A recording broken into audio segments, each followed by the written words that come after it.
এখন বিকেল 4টে মতো বাজছে। বেরিয়ে পড়েছি রুহিকে সুইমিংয়ে নিয়ে যাব বলে। আজ দিনটা দেখো কেমন মেঘলা মেঘলা ওয়েদার হয়ে আছে, আর প্রচণ্ড গরম, কিন্তু বৃষ্টি এক ফোঁটাও হয়নি। তো এইদিকে দেখো সুইমিংয়ে নিয়ে চলে এসেছি। যখন সুইমিংয়ে নিয়ে আসা হয় সেই পাশে পুরো মেলা বসে, এত মানুষের ভিড়, ধরো অনেক বাচ্চা আসে, সেই জন্য ভিড়টাও খুব হয়। আর রুহি দেখো এখনও ভয়টা কাটতে সময় লাগবে। ওইদিকে নামছে, ওই যে রুহি ওটা, যাই হোক এই দেখো স্যাররা ওকে ধরে ধরে নামিয়ে দিল।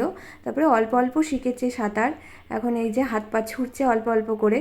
তো যাই হোক চলো এখন সুইমিং থেকে বেরিয়ে যাব বাবার বাড়ি। তো চলে এসেছি বাবার বাড়ি, এসেছি একটা কারণে, আর মা বলছে শাড়ি পরতে। তো চুড়িদারটা ছেড়ে এখন শাড়ি পরে নিলাম, মায়েরই একটা শাড়ি পরলাম। তো শাড়ি পরে এখন রেডি হয়ে গিয়েছি, যাব মন্দিরে। এখন যেহেতু বৈশাখ মাসে যে হরিনোট হয়, সেই হরিনোটটা দেওয়া হচ্ছে মন্দিরে কীর্তন, তাই মা আজকে সেই হরিনোট দেবে, প্রসাদ দিবে ভগবানকে। তাই সব এদিকে দেখো গুছিয়ে নিয়েছে, গুছিয়ে নিয়ে আমি রুহি মা সবাই চলে এসেছি মন্দিরে। এদিকে পাড়ার সব আরও কাকিমা জেঠিমা সবাই ওরা মন্দির পরিষ্কার করে ভগবানকে দেখো ফুল টুল সব দিয়ে সাজিয়ে দিয়েছে। এদিকে অনেকেই প্রসাদ ভোগ দিয়েছে, যেমন আমরা নিয়ে গেছিলাম সেরকম অনেকেই নিয়ে গেছে। আর এইদিকে এখন ভগবানকে আরতি করে নেওয়া হচ্ছে। আর এই কীর্তনটা গোটা বৈশাখ মাস জুড়েই হয়।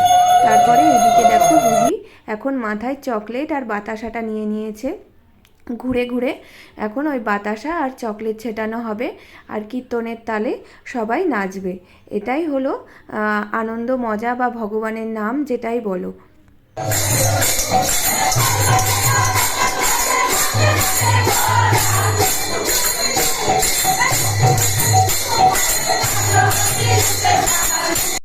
তারপরে কীর্তন শেষ করে সবাই মিলে প্রসাদ খেয়ে প্রসাদ নিয়ে আবার বাড়ি চলে গেলাম।